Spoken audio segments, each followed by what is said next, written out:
और बिहारी बंसुरिया और अमेरिका की जो happy birthday to you, happy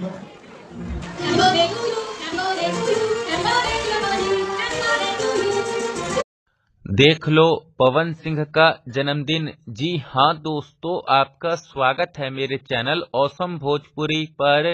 video को पूरा देखिएगा। वीडियो पसंद आए तो वीडियो को लाइक और चैनल को सब्सक्राइब कीजिएगा। दोस्तों, पवन सिंह ने अपने जन्मदिन का केक काट लिया है।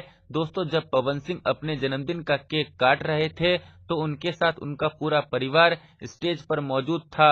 वहीं दोस्तों, पवन सिंह के जन्मदिन की इस पार्टी में मनोज तिवारी, गुंजन सिंह, पवन सिंह की पत्नी नीलम सिंह के माता पिता और भी कई लोग मौजूद थे। वहीं दोस्तों, पवन सिंह अपने जन्मदिन की इस पार्टी में काफी भावुक भी हो गए थे अपनी पत्नी नीलम सिंह को याद करके। साथ ही पवन सिंह के जन्मदिन की इस पार्टी में मनोज तिवारी पवन सिंह की खूब तारीफ करते हुए नजर आए। साथ ही साथ मनोज तिवारी पवन सिंह के जन्मदिन की इस पार्टी में अपना ए राजा जी गाना भी गुनगुनाते हुए नजर आए पवन सिंह के लिए।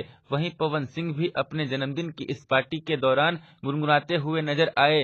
खैर, आप लोग भी पवन सिंह के लिए दुआ कीजिए कि पूरी दुनिया में उनके नाम का झंडा ऐसे ही फहरता रहे।